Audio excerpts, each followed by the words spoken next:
لیکن لا یعلم من بعد علم شیئا، بڑے بڑے عالم، بڑے بڑے فاضل پھر بچے بن کر رہ جاتے ہیں. دماغی صلاحیتیں معوف، قوا جو ہے مزمحل، اس کے درمیان کتنا عرصہ ہے. میکسیمم وقت جو ملتا ہے انسان کو کام کا، ایکسیپشنل ہے لوگ، لیکن ایوریج جو ہے 30 ایئرز سے زیادہ آپ کا زندگی کا جو ہے در حقیقت، جس میں آپ اپنے کسی ارادے سے، اپنے کسی پلاننگ کے تحت، اپنے خود پیش کسی نقشہ کار کے طریقے سے کوئی کام کریں. تو کیا زندگی بس یہی ہے؟ کیا کریشن کا کلائمیکس جو ہے ذہن مانتا ہے کہ یہ پوری کائنات اس کی وسعت کا اندازہ کرے اور اس کا کلائمیکس انسان اور اس کی حقیقت یہ؟ نہیں، انسان کی زندگی بہت طویل ہے. اس زندگی کے 3 حصے ہیں. آپ حیران ہوں گے، ذرا غور سے آج توجہ سے بات سنیے. 2 تو سب نے سنے ہیں، میں 3 کہہ رہا ہوں. ہماری کریشن کب ہوئی تھی؟ ازل میں، جب روحوں کی شکل میں ہمیں پیدا کر دیا گیا تھا، جن سے اللہ تعالیٰ کا وہ مکالمہ ہوا تھا، الست بربکم قالوا بلا. میں بھی تھا، آپ بھی تھے. ہر شخص نے اللہ سے معاہدہ کیا تھا، الست بربکم قالوا بلا، کیوں نہیں، شہیدنا، ہم گواہ ہیں، اے اللہ تو ہی ہمارا رب ہے، ہمارا مالک ہے. یہ معاہدہ کیا تھا کہ نہیں؟ ہم سب تھے. فرق کیا ہے؟ صرف ہماری ارواح تھی، یہ اجساد نہیں تھے، جسم نہیں تھے، ارواح تھی. تو کریشن تو اس وقت سے ہے.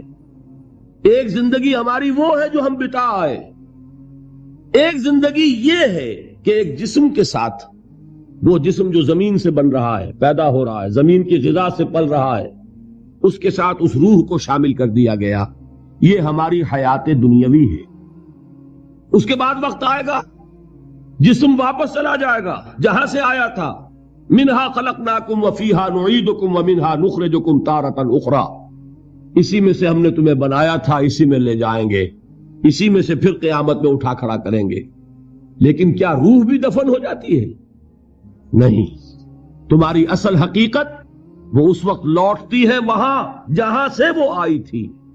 یہ مفہوم ہے انا للہ و انا الیہ راجعون. ہماری ارواح وہاں سے آئی تھی، وہیں لوٹ جائیں گی. ہمارا جسم زمین سے آیا تھا، زمین میں لوٹ جائے گا. یہ زمینی شے ہے، وہیں سے آئی تھی، وہیں دفن ہو جائے گی. دفن ہو، جلا دی جائے، جو بھی ہو وہیں جائے گی. چیلے کھا جائیں گے پارسی کی لاش کو، تو چیلے بھی تو پھر مٹی بن کر مٹی میں مل جائیں گی. بہرحال یہیں سے تم آئے، یہیں جاؤ گے. لیکن ہم در حقیقت جس شے سے عبارت ہے وہ ہمارا جسم نہیں ہے، بلکہ وہ ہے ہماری روح. وہ روح جو ہے وہ تو اس وقت سے ہے، الست بربکم، جب ہم نے کہا تھا. اس کے بعد ہمیں یہاں بھیجا گیا اس جسم کے ساتھ، اور وہ روح واپس جائے گی. انا للہ و انا الیہ راجعون. اب اس کو آپ نے سمجھا؟ انسانی زندگی کا یہ تصور ہے جسے ہم تسلیم کرتے ہیں. بدقسمتی جیسا کہ میں نے عرض کیا، پہلے حصے کو اکثر و بیشتر کوئی جانتا نہیں، ذکر کرتا ہی نہیں. 2 حصوں کو تو مسلمان نہ مانے گا تو وہ مسلمان ہی نہیں. حیات دنیاوی، حیات اخروی، یہ 2 تو ماننے پڑیں گے نا، ورنہ تو مسلمان ہی نہیں بنتا. بہرحال اگر یہ زندگی اتنی طویل ہے تو یہ درمیان میں جو موت کا وقفہ ڈالا، کیوں ڈالا؟ موت ایک زندگی کا وقفہ ہے، یعنی آگے بڑھیں گے دم لے کر. کیوں ڈالا؟ اس لیے کہ ایک حصہ تمہاری زندگی کا ایک امتحانی وقفہ بنا دیا جائے. خلق الموت والحیات لیبلوکم ایکم احسن عملا. موت اور زندگی کا یہ معاملہ اس لیے پیدا کیا تاکہ تمہیں جانچے، پرکھے، آزمائے کہ کون ہے تم میں سے اچھے عمل کرنے والے. یہ ایک امتحانی وقفہ ہے. میں نے 30 برس کہے تھے نا. آپ ایک امتحان سے واقف ہیں جو 3 گھنٹے کا ہوتا ہے. 3 گھنٹے کا پرچہ ہے. وہ صرف فرق کیا ہے؟ وہ کوانٹیٹیو ڈیفرنس ہے، کوالیٹیٹیو ڈیفرنس نہیں ہے. 3 گھنٹے کا پرچہ اور 30 برس کا پرچہ ہے جو میں اور آپ لکھ رہے ہیں اپنے اعمال سے، اپنے افعال سے، اپنے اقوال سے، اپنی ساری سعی و جہد سے. 30 برس کا ایک پرچہ ہے جو ہم دے رہے ہیں. یہ جو خلق الموت والحیات لیبلوکم ایکم احسن عملا، اور حیات انسانی کا یہ طول. علامہ اقبال کے 2 اشعار ہیں نہایت قیمتی ہیں. آب زر کسی شے کا نام نہیں اقبال کے ان اشعار کے لیے. جو اس سے کہیں قیمتی شے ہو اس سے وہ لکھے جانے کے قابل ہے. کیا فرماتے ہیں؟ تو اسے پیمانہ امروز و فردا سے نہ ناپ، جاویداں پہ ہم دواں ہر دم جواں ہے زندگی. یہ کیا تم نے حساب جوڑا ہوا ہے کہ 365 دنوں کا ایک سال، اور ایک سال کے پھر 30 سال اور 40 سال اور 100 سال، یہ ہے تمہاری زندگی؟ تو اسے پیمانہ امروز و فردا سے نہ ناپ، جاویداں پہ ہم دواں ہر دم جواں ہے زندگی. اس کے ساتھ یہ دوسرا شعر سنانے سے پہلے جو پہلا شعر ہے، اب اس کا میں مفہوم بیان نہیں کروں گا، جو سمجھتے ہیں انہی کو یاد دلا رہا ہوں. برتر از اندیشہ سود و زیاں ہے زندگی، ہے کبھی جاں اور کبھی تسلیم جاں ہے زندگی. تو اسے پیمانہ امروز و فردا سے نہ ناپ، جاویداں پہ ہم دواں ہر دم جواں ہے زندگی. آخری شعر سنیے. الزم ہستی سے تو ابھرا ہے مانند حباب، اس زیاں خانے میں تیرا امتحان ہے زندگی. خلق الموت والحیات لیبلوکم ایکم احسن عملا. امتحان کا ایک نتیجہ نکلا کرتا ہے نا.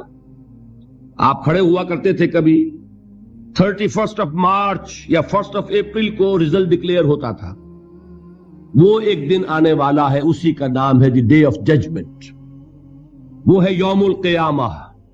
ڈکلیئر کیا جائے گا کون فیل ہوا کون کامیاب. ذالک یوم التغابن، وہ ہے ہار اور جیت کے فیصلے کا دن. اس روز معلوم ہوگا کون اس امتحان زندگی میں کامیاب ہوا کون ناکام ہوا. کامیابی کیا ہے؟ وَإِنَّهَا لَجَنَّةٌ أَبَدًا، ہمیشہ ہمیش کے لیے جنت.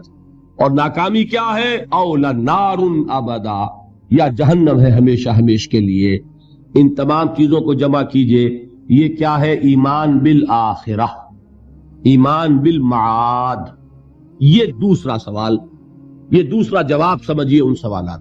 تیسرا اور آخری، علم کیا ہے؟ یقیناً حواس سے جو معلومات حاصل ہوتی ہیں وہ بھی درست ہیں. یقیناً عقل کی ایک فیکلٹی بھی اللہ نے دی ہے. انسان اپنے اس ذرائع علم سے حقیقت کے قریب پہنچ جاتا ہے، لیکن یقین کی دولت محض اس عقل کے ذریعے حاصل نہیں ہوتی. اور اس عقل میں یہ صلاحیت تو ہے کہ خدا کو پہچان لے، یہ صلاحیت ہے کہ جان لے کہ کوئی ایک ہے جو اس کا کریٹر ہے کائنات کا. یہ صلاحیت بھی ہے کہ جان لے کہ زندگی ختم نہیں ہوگی یوں ہی، حساب کتاب ہونا چاہیے، جزا سزا ملنی چاہیے، ورنہ خیر اور شر کا تصور غلط ہو جائے گا. There will be no basis for morality. یہ کانٹ جن کا بھی انہوں نے نام سنا ہے ان کے لیے عرض کر رہا ہوں کہ کانٹ نے ایک کتاب لکھی تھی دی کریٹیک آف پیور ریزن، اور اس میں اس نے ثابت کر دیا کہ کسی منطقی دلیل سے خدا کا وجود ثابت نہیں ہو سکتا. ایک تہلکہ مچ گیا پورے یورپ میں. اس وقت تک ابھی یہ جو الحاد ہے یہ اتنا نہیں تھا، عیسائیت تھی. خدا کا انکار کے معنی کیا ہے؟ بغاوت عیسائیت سے. اب یہ بھی ہو سکتا ہے کہ اس نے بغاوت سے خوف زدہ ہو کر کتاب لکھی ہو، یہ اللہ جانے. سقراط کا سکہ سا جو ارادہ ہے، قوت ارادی، وہ ہر ایک کو تو نہیں ملتا. سقراط نے تو اپنے علم کے اور اس کے بیان کرنے کے مقابلے میں زہر کے پیالے کو پسند کر لیا. لیکن ہو سکتا ہے کانٹ گھبرا گیا ہو، اور یہ بھی ممکن ہے کہ یہ اس کی سوچ ہی کا ایک مرحلہ ہو. جیسے علامہ اقبال نے پہلے شکوہ لکھا اور شور مچ گیا، اللہ کی جناب میں یہ گستاخی. لیکن جواب شکوہ لکھا تو پتا چلا کہ اصل میں وہ کچھ باتیں کہنے کے لیے ایک انداز اور اسلوب تھا، کچھ سمجھانا چاہتے تھے مسلمانوں کو. انہوں نے مسدس سے حالی کے انداز میں نہیں لکھا، جواب سوال اللہ کے ساتھ کر کے ان حقائق کو ایک اور لطیف پیرائے میں بیان کر دیا. اسی طریقے سے ہو سکتا ہے کانٹ کی دوسری کتاب کا معاملہ ہو، دی کریٹیک آف پریکٹیکل ریزن، اور اس میں وہ ثابت کرتا ہے انسانی اخلاقیات کے لیے کوئی بنیاد نہیں ہے جب تک کہ اللہ کو نہ مانا جائے. نیکی کو انسان پہچانتا ہے، لیکن کیوں نیک بنے، اس کیوں کا کوئی جواب ہمارے پاس نہیں. سچ بولنا اچھا ہے، کیوں سچ بولے جبکہ سچ بولنے میں نقصان ہو رہا ہے. جھوٹ بولنا برا ہے، کیوں جھوٹ نہ بولے جبکہ جھوٹ بولنے سے نفع حاصل ہو رہا ہے؟ ایک بڑا عجیب شعر ہے، مجھے ایک بزرگ نے ایک دفعہ سنایا تھا، لیکن بڑا حقیقت پسندانہ شعر ہے۔ اے صداقت بر تو لعنت، از تو رنجے یافتم، اور اے صداقت کے مقابلے میں کوئی اور لفظ تھا، اے خیانت بر تو رحمت، از تو گنجے یافتم، اے خیانت تیرے اوپر خدا کی رحمتیں ہو، تیری وجہ سے مجھے خزانہ ملا ہے، اور اے صداقت تجھ پر لعنت ہو، تیری وجہ سے دوست بھی ناراض ہو گئے۔ سچ بولیے، دوست راضی رہے گا؟ کوئی شخص سچ سن کر راضی نہیں رہتا، لوگوں کو راضی، دوستوں کو راضی رکھنے کے لیے جھوٹ بولنا پڑتا ہے۔ تو اے صداقت یا اے دیانت کہہ لیجئے، اے دیانت بر تو لعنت، از تو رنجے یافتم، رنج ملا مجھے اور تو کچھ نہیں ملا، لوگ ناراض ہو گئے، غصہ ہو گئے، اور اے خیانت بر تو رحمت، از تو گنجے یافتم، گنج ملا، خزانہ ملا۔ تو دنیا کی کیفیت تو یہ، پھر کیوں کوئی شخص سچ بولے، کیوں کوئی شخص جھوٹ نہ بولے، کیوں دیانت برتے، کیوں خیانت نہ کرے؟ اس کے لیے لاکھ آپ کوششیں کر لیں، پولیس کھڑی کر دیں، چوکیاں بنا دیں، جس کا داؤ چل جائے گا وہ خیانت کرے ہی کرے گا۔ اس کو روکنے والی ایک شے ہے، اللہ پر ایمان۔ یہ میں بات کس کی بیان کر رہا ہوں؟ کانٹ کی۔ بغیر خدا کو مانے ہوئے اخلاق کے لیے کوئی بنیاد نہیں۔ تو یہ ہے وہ چیز جو میں آپ کو بتا رہا ہوں کہ علم انسان کا، اس کے حواس سے جو حاصل ہوتا ہے علم، سائنٹیفک علم وہی ہے۔ قرآن نے کبھی اس کی نفی نہیں کی۔ قرآن تو کہتا دیکھو، کھول آنکھ، فلک دیکھ، فضا دیکھ، کھول آنکھ، زمین دیکھ، فلک دیکھ، فضا دیکھ، اور مشرق سے ابھرتے ہوئے سورج کو ذرا دیکھ۔ افلا ينظرون الى الابل كيف خلقت والى السماء كيف رفعت والى الجبال كيف نصبت والى الارض كيف سطحت۔ قرآن نے دعوت دی ہے، یہ علم بھی صحیح ہے، حقیقی ہے۔ پھر تعقل، تفکر، افلا تعقلون، افلا تتفکرون، افلا یعقلون، یہ سارا قرآن نے کہا۔ ان دونوں کو اپروو کرتے ہوئے، تسلیم کرتے ہوئے قرآن کہتا ہے اس کی لمٹ ہے، یہ علم تمہیں حقیقت کے دروازے تک تو پہنچا دے گا، اندر داخل نہیں کرے گا۔ بڑے پیارے الفاظ ہیں اقبال کے، گزر جا عقل سے آگے کہ یہ نور چراغ راہ ہے، منزل نہیں ہے۔ اور کیا کبھی؟ عقل گو آستہ سے دور نہیں، اس کی قسمت میں پر حضور نہیں ہے، قریب لیکن حضور نہیں ہوگا۔ انسان کو حقیقت کے حضور میں حاضری اور علم الیقین کا حصول صرف وحی کے ذریعے سے ممکن ہے۔ اللہ نے اپنی رحمت کا اظہار فرمایا ہے، انسان کو محض عقل کے حوالے نہیں کیا، انسان کو محض حواس ظاہری کے حوالے نہیں کیا، بلکہ اس کی ان تمام صلاحیتوں کے مزید جلا کے لیے چنے ہوئے بندے، سیرت و کردار کی معراج پر فائز، جن کی صداقت و دیانت کا لوہا ان کے دشمنوں نے تسلیم کیا، ان کو چن کر ان پر وحی نازل کی، ہدایت بھیجی، راستہ دکھایا، انہیں مامور کیا کہ چاہے گالیاں دی جائیں، چاہے پتھراؤ کیا جائے، چاہے تمہارے جسم کو لہو لہان کیا جائے، تمہیں خلق خدا کو یہ حقیقت کا پیغام پہنچانا ہے، جو پیغام پہنچانا ہے اس پر عمل کر کے دکھانا ہے۔ اگر ایک نظام دیا گیا ہے تو نظام کو قائم کر کے چلا کے دکھانا ہے۔ یہ جلیل القدر ہستیاں انسان تھے، نسل آدم میں سے تھے، اس میں کوئی شک نہیں، لیکن یہ جلیل القدر ہستیاں، انہیں ہم کہتے ہیں یہ انبیاء ہیں، جن کو اللہ نے چنا، جن کو پسند فرمایا۔ اللہ یصطفی من الملائکۃ رسلا ومن الناس، اللہ چن لیتا ہے فرشتوں میں سے بھی اپنے پیغام رساں اور انسانوں میں سے بھی۔ فرشتوں میں سے کسے چنا؟ جبرائیل کو۔ انسانوں میں سے کسے چنا؟ محمد کو صلی اللہ علیہ وسلم۔ وحی اللہ سے لی جبرائیل نے، پہنچائی محمد کو صلی اللہ علیہ وسلم۔ وحی محمد نے لی جبرائیل سے صلی اللہ علیہ وسلم وعلیہ الصلوۃ والسلام، اور پہنچائی انسانوں۔ یہ دو لنکس ہیں اس نبوت و رسالت کی، رسول ملک فرشتہ، رسول بشر نبی یا رسول۔ ان دونوں لنکس سے وحی منتقل ہوئی کس سے؟ اللہ سے، اللہ کی وحی ہے، جبرائیل کی وحی نہیں ہے۔ جبرائیل ذریعہ ہے، محمد ذریعہ ہے۔ محمد کا ذہن، ان کی عقل، ان کا فکر منبع وحی نہیں ہے، وہ ریسیپینٹ ہیں، وصول کرنے والے ہیں۔ یہ اللہ کی ہدایت ہے، اللہ سے خلق تک پہنچی ہے۔ اولاً رسول ملک، ثانیاً رسول بشر۔ یہ ہے نبوت، یہ ہے رسالت۔ یہ نبوت اور رسالت اپنے زینت پر پہنچی، اپنے کلائمیکس کو پہنچی، اور اپنے زینت اور کلائمیکس اور نقطہ عروج کو پہنچ کر ختم ہو گئی، اور یہ نام ہے محمد الرسول اللہ صلی اللہ علیہ وسلم، خاتم الانبیاء، رحمت للعالمین، خاتم النبیین، آخر المرسلین۔ ان کو جو ہدایت دی گئی وہ ہے القرآن، الہدا، the guidance, the complete guidance, the final guidance. نوع انسارا پیام آخری حامل رحمت للعالمین۔ ان تمام چیزوں کو جمع کریں گے تو اس کا نام ہے ایمان بالرسالت۔ یہ ہے ایمانیات۔ بات سمجھ میں آئی؟ اب کون سا باب ہے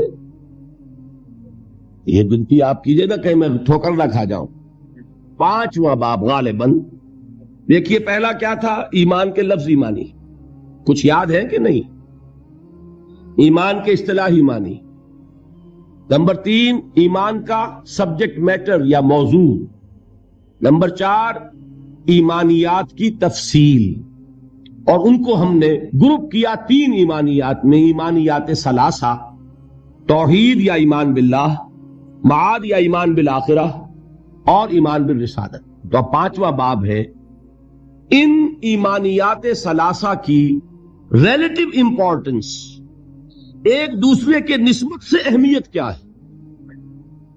بات یہ جان لیجئے، یہ تینوں ایمان ایک ایک اعتبار سے اہم ترین ہے اپنی جگہ پر۔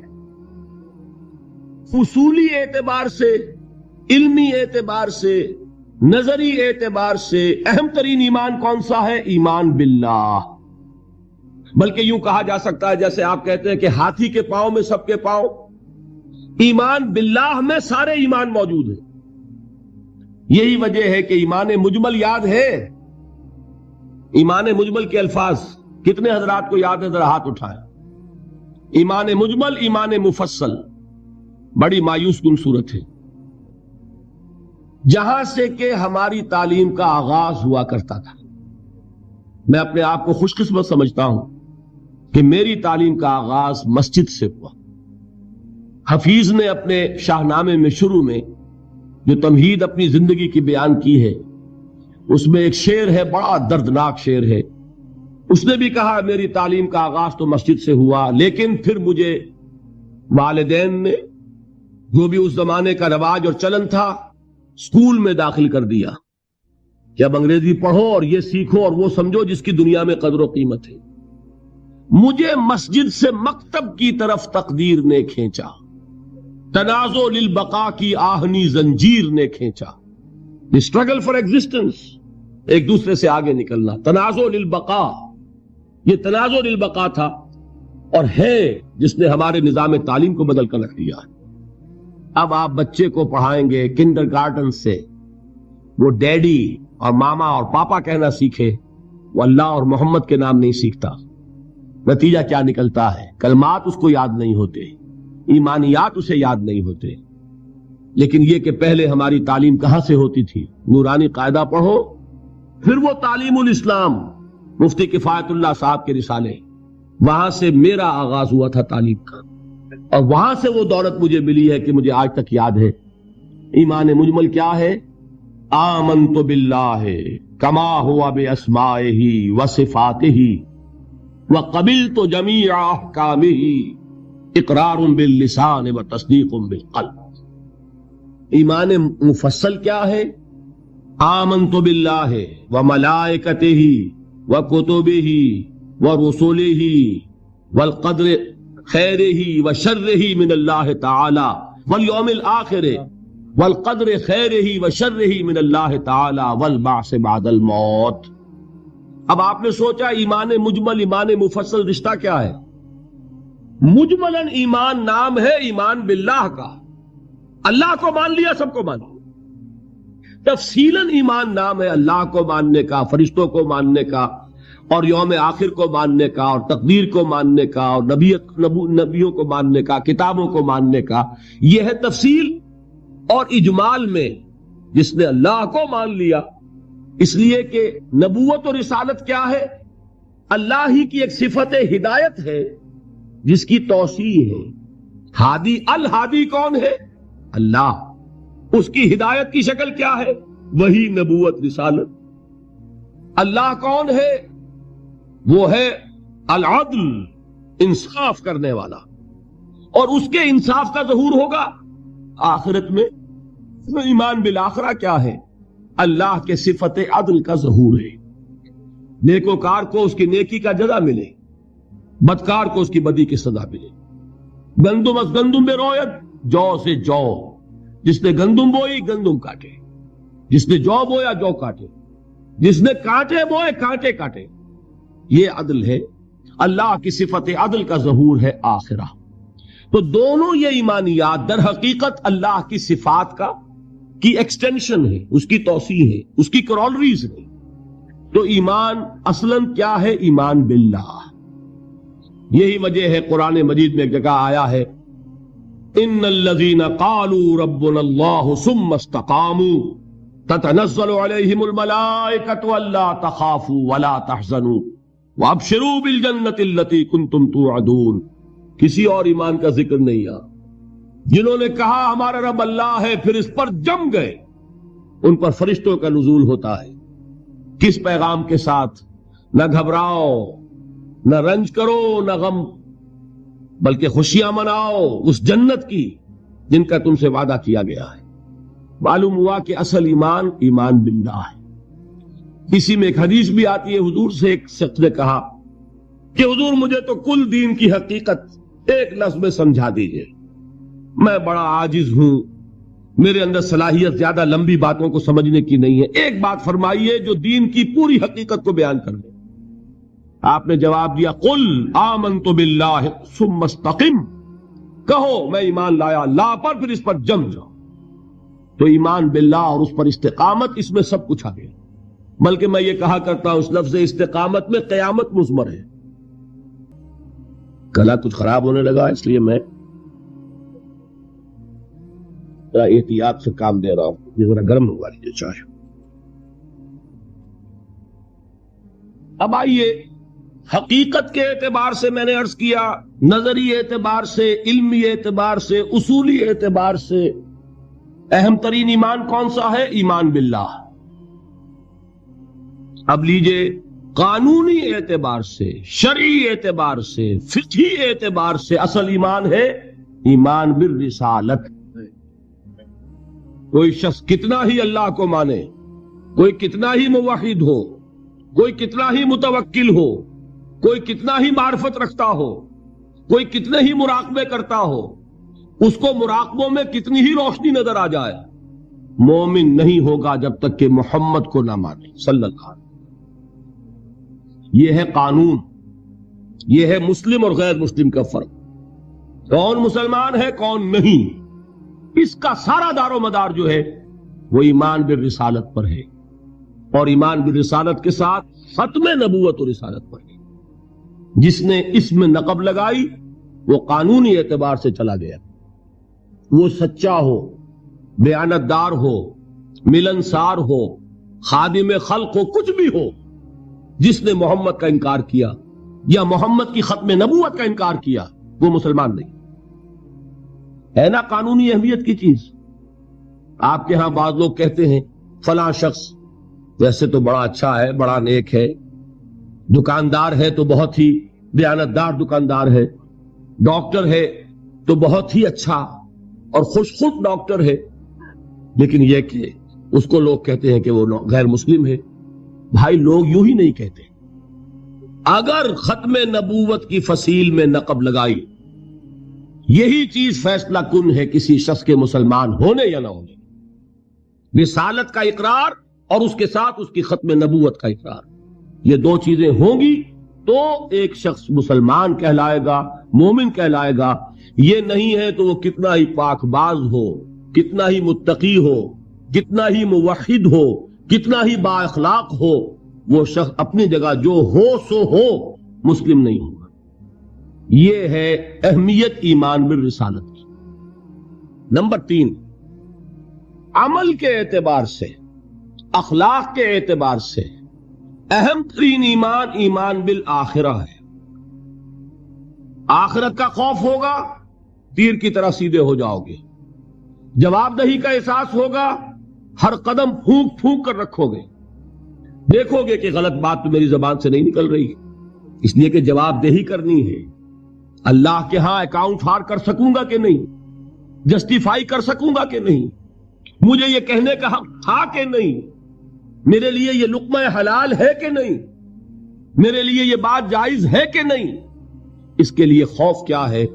آخرت کا خوف ہے تو درست ہوگا، عمل صحیح ہو جائے گا. آخرت کا خوف نہیں ہے، ایمان باللہ کیا ہوگا؟ ذات و صفات کی بحث ہو جائے گی، علم کلام کا معاملہ بن جائے گا. جیسا کہ اقبال نے کہا ہے، کاش کہ یہ اشعار آپ کو یاد ہو. ایک ایک شعر جو ہے دینی حقائق کی اتنی بھرپور اور گمبھیر تعبیر کرنے والا ہے.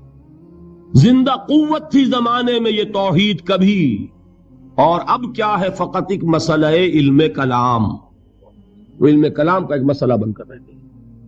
وہ توحید کے جو کریکٹر کو ٹرانسفارم کر دیتی تھی، وہ توحید جو انسانی شخصیت کو رنگ دیتی تھی. صبغۃ اللہ ومن احسن من اللہ صبغہ، آج وہ چند مسئلوں کی بحث کے اندر محدود ہو کر رہ گئی. یہ جان لیجئے ایمان باللہ ایک ذہنی عیاشی بن جائے گی اگر آخرت کا خوف نہیں. ایمان بالرسالت عشق رسول کی وہ شکل اختیار کرے گا جو آج آپ کے معاشرے میں ہے. آپ تماشے کریں گے، جلسے کریں گے، جلوس نکالیں گے، آتش بازیاں چڑھائیں گے، لیکن اتباع رسول نہیں ہوگا. کیوں نہیں ہوگا؟ کہ آخرت کا جواب دہی کا احساس نہیں. اگر عمل درست ہوگا تو صرف آخرت پر ایمان سے درست ہوگا. یہ ہے اہم ترین ایمان. یہی وجہ ہے ہم نے اس آخرت کے ایمان کا حلیہ بگاڑ دیا. وہ بہت اپنی جگہ پر ایک مستقل موضوع ہے. آخرت کے ایمان کی نفی کن کن چیزوں سے ہوتی ہے؟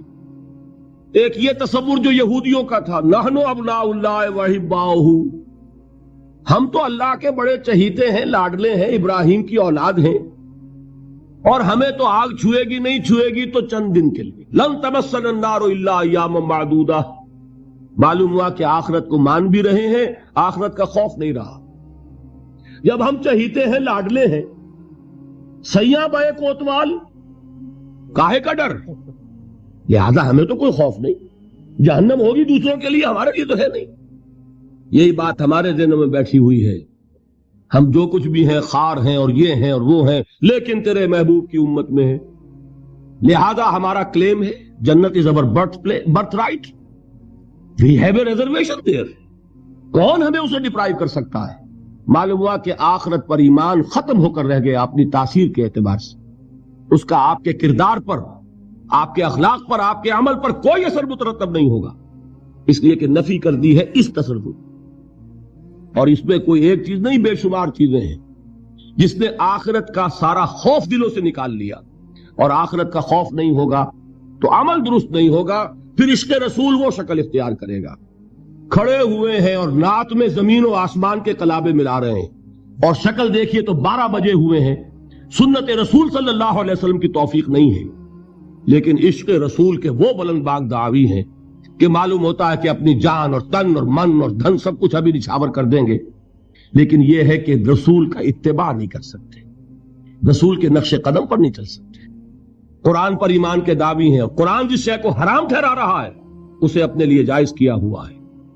اللہ کے رسول فرماتے ہیں، ما آمن بالقرآن من استحل محارمہ، جو قرآن کی حرام کردہ کسی شے کو اپنے لیے حلال ٹھہرا لے، اس کا قرآن پر کوئی ایمان نہیں. یہ سب کچھ کیوں ہے؟ آخرت کا خوف ہے. قرآن مجید میں پہلی وحی جو آئی تھی اقرا، ان 5 آیات کے بعد 3 آیات ہیں. کاش کہ کوئی، جو میں نے آپ کو پہلے بتایا اس فلسفی کا نام جس نے 2 کتابیں لکھی، کانٹ، کاش کہ کوئی اسے یہ 3 آیات پڑھا دیتا. اقبال نے کہا تھا نا نیٹشے کے بارے میں، اگر ہوتا وہ مجذوب فرنگی اس زمانے میں تو اقبال اس کو سمجھاتا مقام کبریا کیا ہے۔ اگر کانٹ کہیں ہوتا اور اسے یہ 3 آیات کوئی پڑھا دیتا، کلا ان الانسان لیطغی، انسان میں بغاوت، سرکشی، تعدی، ظلم یہ پیدا ہو ہی جاتا ہے، دست درازی کر بیٹھتا ہے، دوسروں کا حق مار بیٹھتا ہے۔ کیوں؟ الراہ استغنا، کہ وہ دیکھتا ہے کوئی پکڑ نہیں ہے۔ اگر میں انگارہ ہاتھ میں پکڑوں ہاتھ جل جائے گا، اگر زبان پر رکھوں زبان جل جائے گی، جھوٹ بولوں کچھ نہیں ہوگا، چھالا بھی نہیں پڑے گا، جلنا تو بہت دور کی بات ہے۔ میں حرام خوری کر رہا ہوں، مجھے کوئی تکلیف نہیں پہنچ رہی، پھل رہا ہوں، پھول رہا ہوں، پھیل رہا ہوں، میری عزت بڑھ رہی ہے، لوگ میرے سے جھک کر مل رہے ہیں۔ سب کو معلوم ہے کہ حرام سے کما رہا ہوں، سب کو معلوم ہے اسمگلر ہوں، سب کو معلوم ہے بلیک مارکیٹیئر ہوں، لیکن پیسہ ہے میرے پاس، بڑے بڑے لوگ آتے ہیں، علماء آتے ہیں اور وہ مجھ سے ہاتھ ملاتے ہیں، تو مجھے کیا ضرورت پڑی ہے کہ میں حرام خوری چھوڑوں؟ ہے نا یہ بات؟ دنیا میں ان افعال کا نتیجہ نہیں نکل رہا۔ یہ ہے وجہ کہ جس کی وجہ سے انسان سرکشی میں، تعدی میں، ظلم میں، غلط کاری میں، حرام خوری میں بڑھتا چلا جاتا ہے۔ اس کا علاج کیا ہے؟ ان الی ربک الرجعی، یقیناً تیرے رب کی طرف لوٹ کر جانا ہے۔ دیر ضرور ہے، اندھیر نہیں ہے، بدلہ مل کر رہے گا، ہر ایک کو اپنے کیے کا پورا پورا بدلہ۔ ایک میں آپ کو خطبہ سناتا ہوں نہج البلاغہ کا، جو بھی مرتب ہے اس نے حضور کے کچھ خطبات بھی جمع کیے ہیں۔ حضور کا ایک سادہ سا خطبہ ہے، اس سے آپ کو اندازہ ہوگا ایمان بالآخرہ پر کس درجے حضور نے زور دیا ہے۔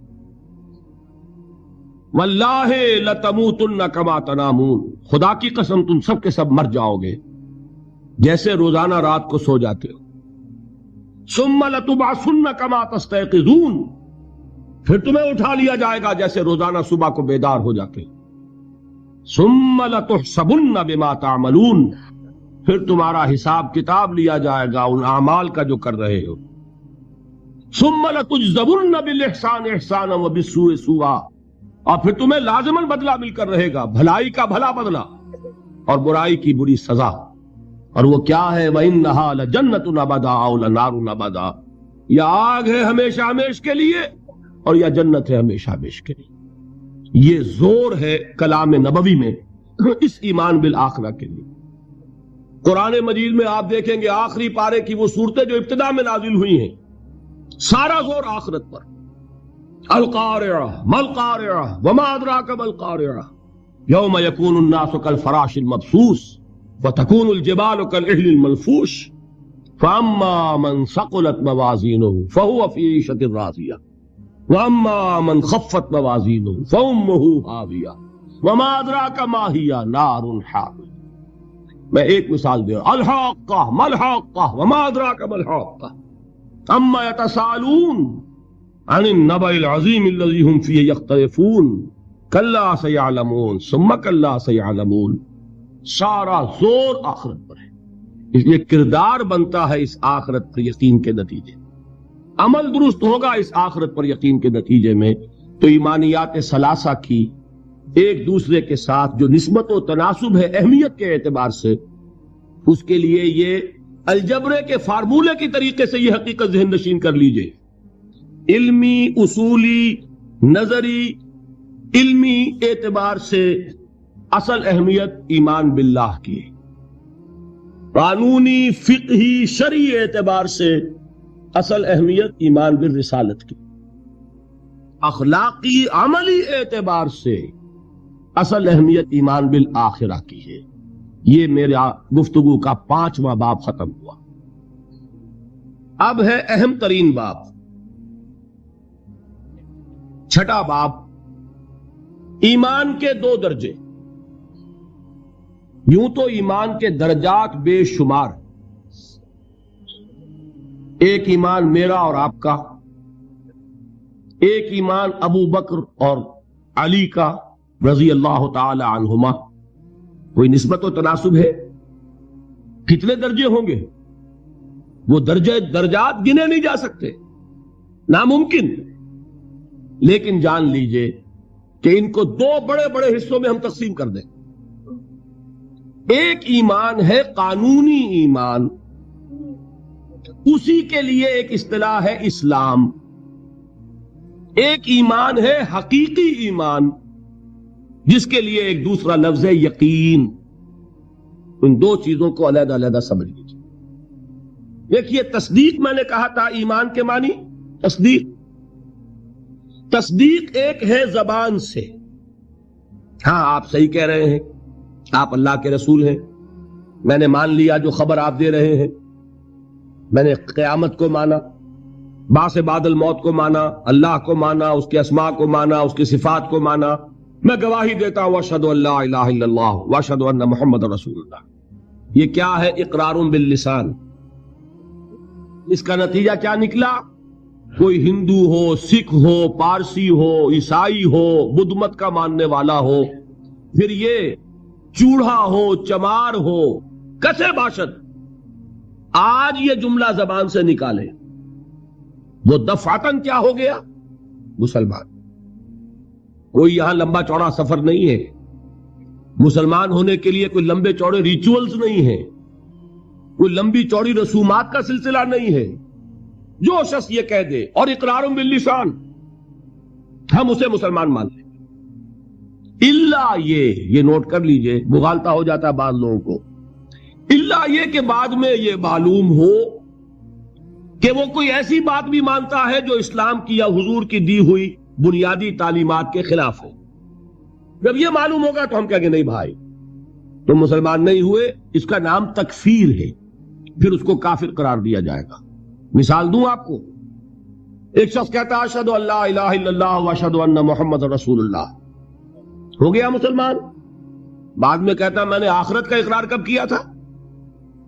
میں نے تو اللہ کو مانا، رسول کو مانا، یہ آخرت تو میں نے نہیں مانی۔ اب کیا کہیں گے آپ؟ اس کو مسلمان مانیں گے کہ نہیں؟ یہ تکفیر ہے۔ جب تک ہمیں معلوم نہیں کہ وہ آخرت کا منکر ہے، صرف کلمہ شہادت کی بنیاد پر اسے مسلمان مانا جائے گا۔ لیکن جب معلوم ہوا کہ وہ آخرت کا منکر ہے، اب اس کی تکفیر ہو جائے گی کہ نہیں تو مسلمان نہیں ہو، کافر۔ بالکل اسی طرح جب تک ہمیں معلوم نہیں کہ کوئی شخص جو کلمہ شہادت پڑھ رہا ہے وہ ختم نبوت کا منکر ہے، اس وقت تک وہ مسلمان مانا جائے گا۔ لیکن جب یہ معلوم ہو جائے کہ وہ ختم نبوت کا منکر ہے، اس کی تکفیر کی جائے گی، اس لیے کہ محمد الرسول اللہ نے جیسے خبر آخرت کی دی، ویسے ہی خبر اپنی نبوت کی اختتام اور تکمیل کی دی۔ تو یہ جو ہے اسلام یا ایمان قانونی، اس کا تعلق ہے اقرار باللسان سے۔ اس کی بنا پر ہم دنیا میں کسی کو مسلمان مانتے ہیں، لیکن ایک ہے تصدیق دل سے۔ سمجھ رہے ہیں بات؟ یہ دل سے تصدیق ہوگی تو حقیقی ایمان ہوگا۔ اگر دل سے تصدیق نہیں ہے، زبان سے تصدیق ہے، تو اسلام تو ہو جائے گا، ایمان نہیں ہوگا۔ بات سمجھ میں آئی؟ تو ایک ایمان کا قانونی درجہ ہے۔ اچھا، دل کی تصدیق کی بات ایسی ہے، ہر شخص سمجھ سکتا ہے، اس کو ہم ویریفائی نہیں کر سکتے۔ آج تک بھی، آج کیا تاریخ ہے؟ 12 دسمبر 1985 تک بھی کوئی آلہ ہمارے پاس ایسا نہیں جس کے ذریعے سے ہم دل میں اسے اتار کر یہ دیکھ لیں کہ ایمان ہے کہ نہیں ہے۔ نہیں ہے نا؟ تو ایمان کی جو دنیا کا ایمان ہے، اس میں دل کی بات زیر بحث نہیں آئے گی۔ بات سمجھ رہے؟ مجبوری ہے ہماری، we can't know it, we can't verify it. ہم نے کسی کے دل میں اتر کر نہیں دیکھا۔ ہو سکتا ہے دیکھیے کوئی ہندو، کوئی سکھ پاکستان میں آتا ہے جاسوس کی حیثیت سے، وہ مسلمانوں کی شکل بنائے گا کہ نہیں؟ داڑھی بھی رکھے گا، خوب نماز سیکھ کے آئے گا، خطرہ کرا کے آئے گا، تاکہ کوئی آڑا وقت آئے اور ویریفیکیشن ہونے لگے تو میری آئیڈینٹی جو ہے مسلمان کی تسلیم ہو جائے۔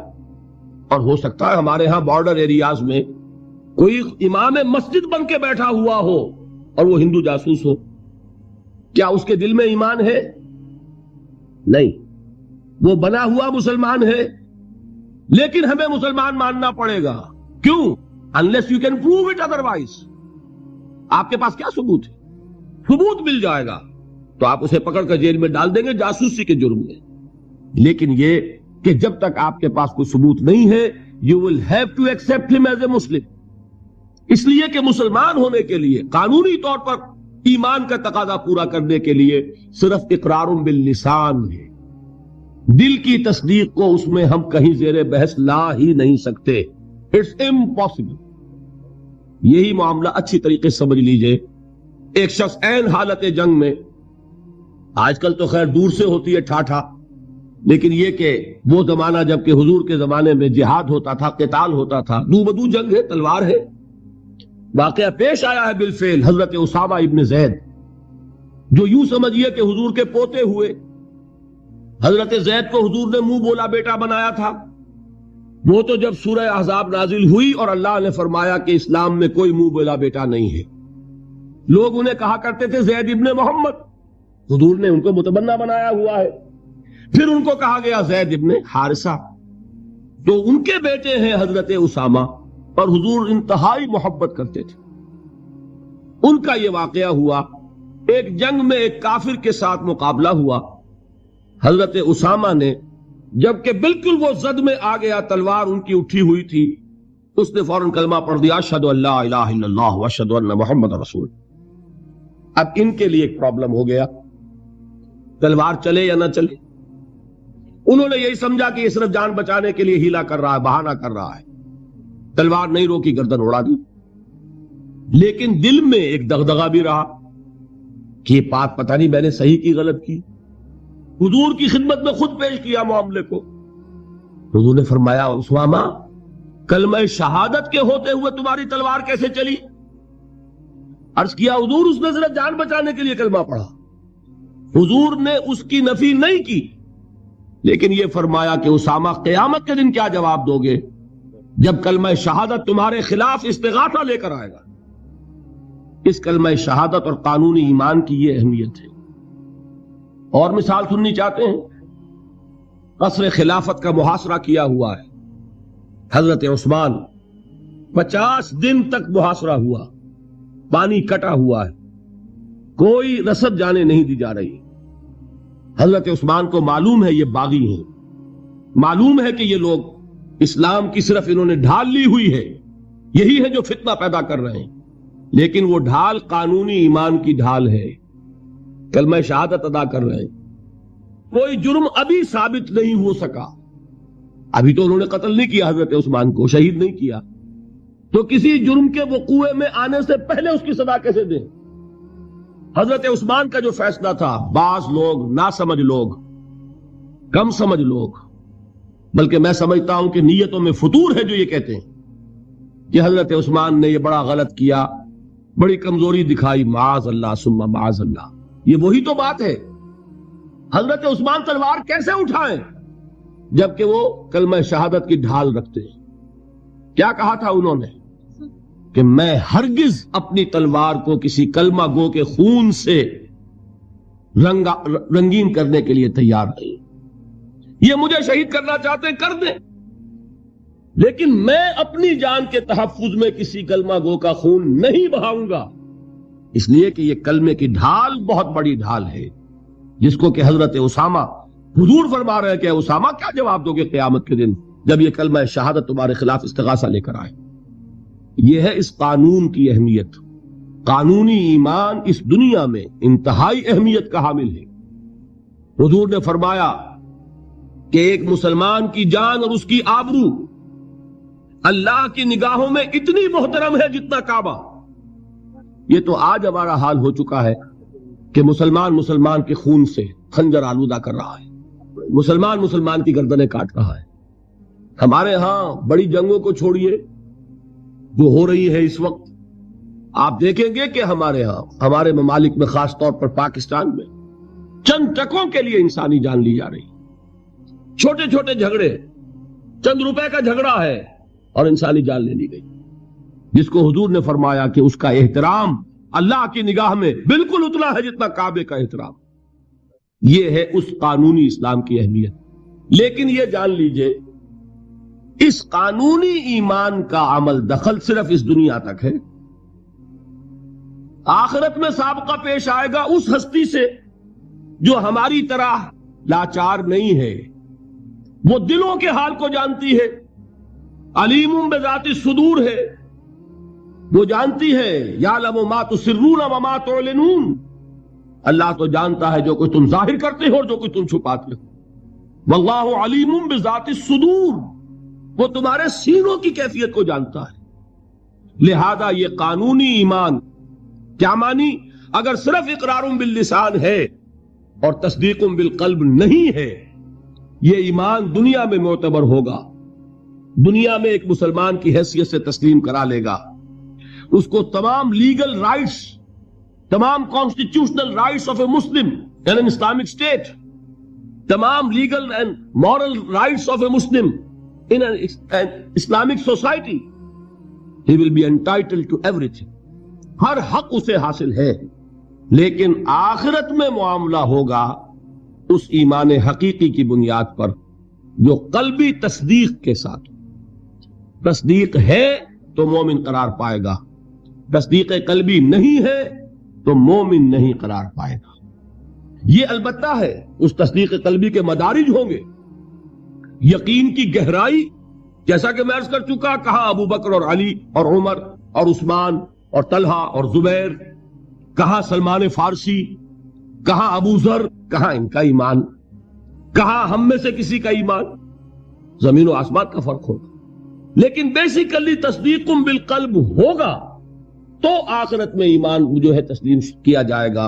اور اگر تصدیق بالقلب نہیں ہے تو دنیا میں چاہے وہ مسلمانوں کا بڑا لیڈر مانا جاتا ہو، وہ مسلمانوں کا رہنما تسلیم کیا جاتا ہو، یہاں کے سینسس کے رجسٹرز میں اس کا مذہب اسلام لکھا گیا ہو، کتنی ہی بڑی سے بڑی سند لے کر وہ چلا جائے اور آپ اس کے کفن میں بھی رکھ دیں کہ یہ دنیا میں مسلمان مانا جاتا تھا اور مسلمان ہی نہیں مسلمانوں کا قائد اور رہنما مانا جاتا تھا.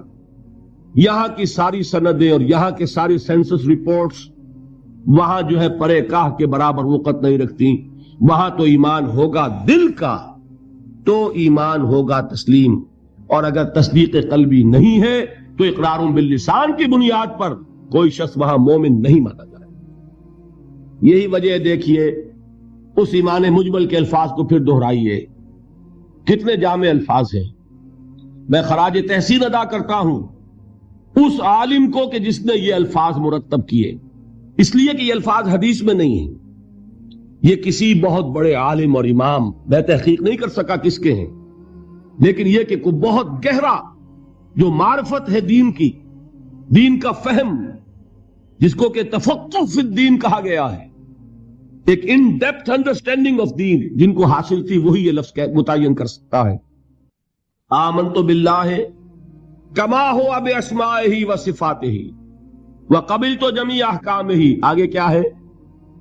اقرار باللسان و تصدیق بالقلب. میں زبان سے اقرار کر رہا ہوں، دل سے تصدیق کر رہا ہوں. دونوں چیزیں ہیں تو قانونی ایمان بھی مہیا ہو گیا، حقیقی ایمان بھی مہیا ہو گیا. اور اگر یہ دونوں چیزیں نہیں ہیں، صرف اقرار باللسان ہے، تو وہ دنیا میں مسلمان سمجھا جائے گا. اگر تصدیق قلبی نہیں ہے، آخرت میں وہ مومن شمار نہیں ہوگا. اچھا، ایک اور شکل بھی ہو سکتی ہے. ہو سکتا ہے تصدیق بالقلب ہو لیکن اقرار نہ کرے یہاں، وہ شخص بھی یہاں مسلمان نہیں مانا جائے گا. وہاں کا معاملہ اللہ کے حوالے ہے، وہ انڈیویجول کیس ہے، اللہ تعالیٰ جیسے چاہے اس سے معاملہ کرے. لیکن یہاں مسلمان اور مومن منوائے جانے کے لیے اقرار باللسان لازمی ہے. کسی شخص کو لاکھ یقین ہو، ابو جہل نے بھی اقرار کیا تھا جب اس سے سوال کیا گیا کہ کیا تمہارا یہ خیال ہے کہ محمد جھوٹ کہہ رہے ہیں صلی اللہ علیہ وسلم؟ انہوں نے کہا نہیں، محمد نے کبھی جھوٹ نہیں بولا. پھر سوال کیا گیا پھر ان کی بات کیوں نہیں مانتے؟ اس نے صاف اقرار کیا. میں یہ کہا کرتا ہوں give the devil his due. وہ ابو جہل ہے، کفار کا چھوٹی کا لیڈر، حضور کا نہایت یوں کہیے کہ دشمن. لیکن یہ کہ اس کو بھی اگر اس کے اندر کوئی بات تھی تسلیم کیجئے. give the devil his due. اس نے جھوٹ نہیں بولا، سچ بولا.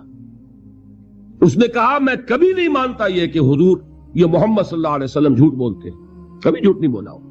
تو بھائی مانتے کیوں پھر نہیں؟ کہنے لگا کہ ہمارے اور ان کے درمیان ایک مسابقت اور مقابلہ چل رہا تھا.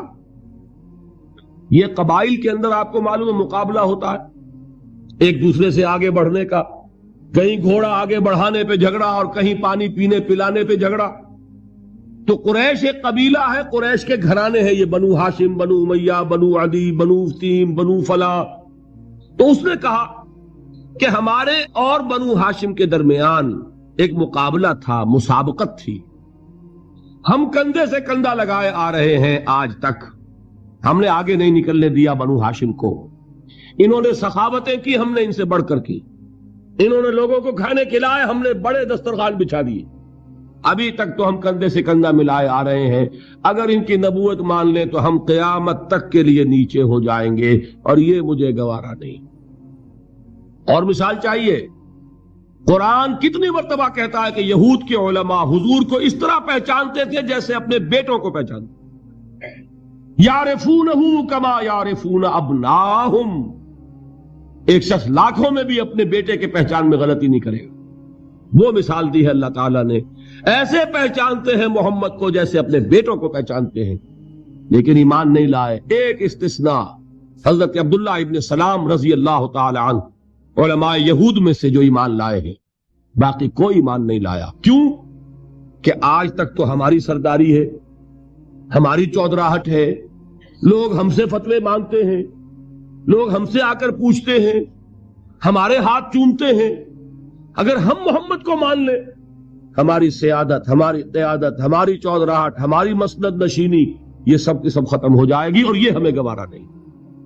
یہ ہے اصل سبب. تو اقرار باللسان لازم، اور دنیا میں اسی پر دار و مدار ہے کسی کے مسلمان مانے جانے کا. لیکن تصدیق بالقلب لازم، اور آخرت میں کسی کے مومن مانے جانے کا کلیتاً دار و مدار تصدیق بالقلب پر ہے.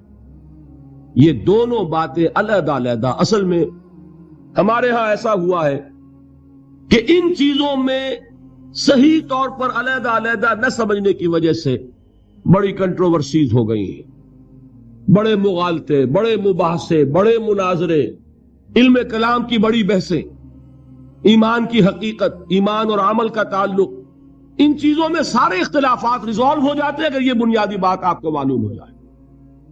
دیکھیے ایک انتہا پر نکل گئے خوارج.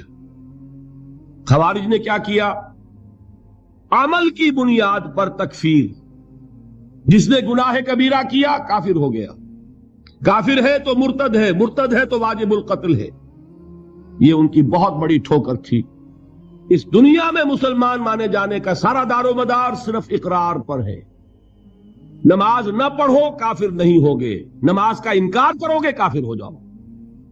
روزہ نہ رکھو فاسق اور فاجر شمار ہوگے، روزے کا انکار کر دو کافر ہو جاؤ گے. زکوٰۃ نہیں دیتے ہو، کوتاہی ہے، عملی کوتاہی ہے، گناہ ہے، اللہ کے ہاں سزا پاؤ گے، کافر نہیں ہوگے. زکوٰۃ کا انکار کر دو گے کافر ہو جاؤ گے. اسی طریقے سے کوئی شخص شراب پیتا ہے، فاسق ہے، فاجر ہے، کافر نہیں ہے. اگر یہ کہتے شراب حرام نہیں ہے کفر ہو جائے گا. قرآن کی نفی ہو گئی، کفر ہے. کوئی شخص بدکاری کر بیٹھا ہے، کافر نہیں ہوا، گناہگار ہوا. اگر اس کے خلاف سزا، اگر مقدمہ ثابت ہو جاتا ہے سنسار کر دیجئے. حضور نے سنسار کیا، مرد کو بھی کیا، عورت کو بھی کیا. لیکن یہ کہ انہیں کافر نہیں کہا، بلکہ جنہیں سنسار کیا گیا تھا ان کے خلاف کسی نے اگر یہ جملہ بھی کہہ دیا کہ کتنا بے حیا مرد تھا یا کتنی بے حیا عورت تھی، تو حضور نے ڈانٹا. اس نے وہ توبہ کی ہے کہ اگر تمام مدینے والوں پر تقسیم کر دی جائے تو سب کی نجات کے لیے کافی ہو جائے. حالانکہ مدینے میں منافقین بھی بھرے ہوئے تھے. حضور نے فرمایا اتنی بڑی توبہ کی اس اللہ کی بندی نے. خطا ہو گئی، جذبات کے رو میں آ کر کوئی کیا نہیں کر بیٹھتا. لیکن آپ ذرا غور کیجئے، اس اللہ کی بندی کا تصور کیجئے جو خود چل کر آتی ہے، حضور مجھ سے وہ خطا ہو گئی ہے جس کی سزا رجم ہے، آپ مجھے پاک کر دیجئے. میں اللہ کے ہاں نہیں جانا چاہتی، مجھے آپ کو سزا دے کر اس دنیا میں پاک کر دیں۔ حضور نے اپنا رخ پھیر لیا، وہ پھر آئی۔ حضور نے پوچھا دماغ خراب تو نہیں ہے؟ نہیں حضور، مجھ سے وہ خطا ہو گئی۔ اب مجبور ہو کر آپ پوچھتے ہیں حمل تو نہیں رہ گیا؟ یہ حضور رہ گیا ہے۔ تو پھر اس ننھی جان کا کیا قصور ہے؟ جرم تمہارا ہے، اس کا کوئی جرم نہیں۔ جاؤ وضع حمل کے بعد آنا۔ وہ اللہ کی بندی وضع حمل کے بعد پھر حاضر ہے۔ حضور پیدائش ہو چکی ہے، اب مجھے پاک کر۔ ذرا تصور کیجئے، جس کو کہا جاتا ہے وحشیانہ سزا، اور واقعہ یہ کہ اس سے زیادہ سخت موت کا آپ تصور نہیں کر سکتے۔ یہ کوئی الیکٹرک چیئر والی موت نہیں ہے کہ ایک کرنٹ گیا اور ختم ہوئے۔ یہ پھانسی کی موت نہیں ہے کہ ایک جھٹکا، اس کے بعد انسان کو کچھ پتہ نہیں۔ یہ آپ کو نظر آ رہا ہے کہ جسم جو ہے پھڑپڑا رہا ہے، تڑپ رہا ہے، اس کو کچھ پتہ نہیں۔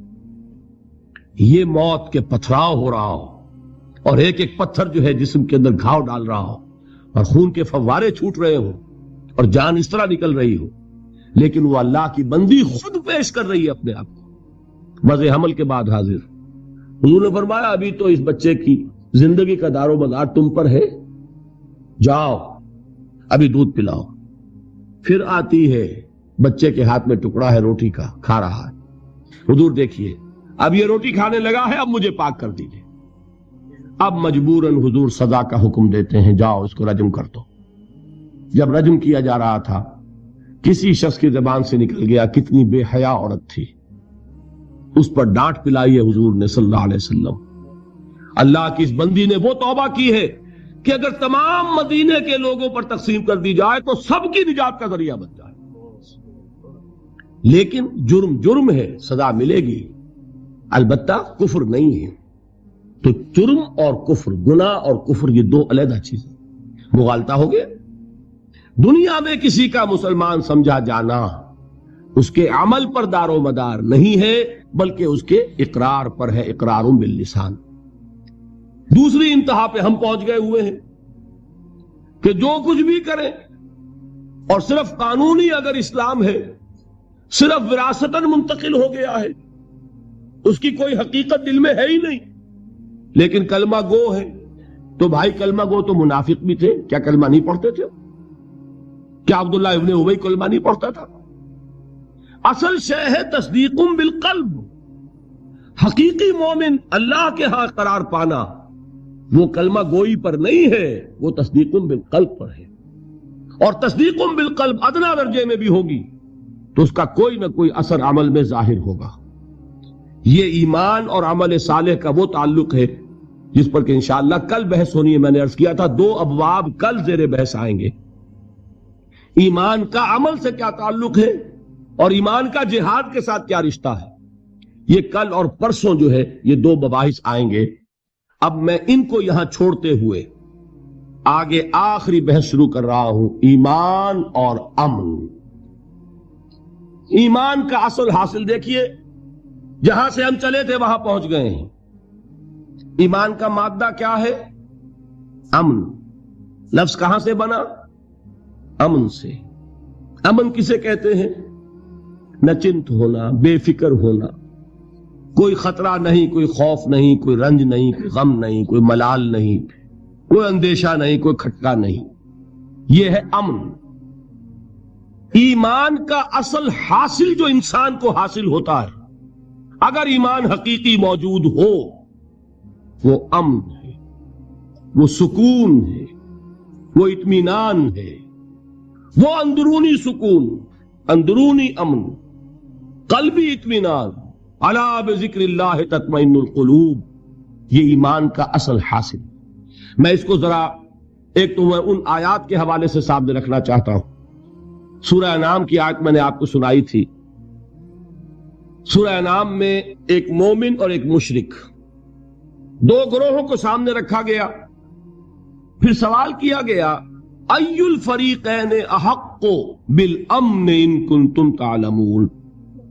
اے ہوش مندو، اے عقل والو، ذرا سوچو امن کا مستحق کون ہے ان دونوں گروہوں میں سے؟ ایک اللہ کا ماننے والا، توحید کا ماننے والا، آخرت کا ماننے والا، رسالت کا ماننے والا ایک مشرک ہے، منکر ہے، کافر ہے، ملحد ہے، امن کسے حاصل ہوگا؟ سوال کیا گیا اور اب جواب خود دیا گیا، الذین آمنوا ولم یلبسوا ایمانہم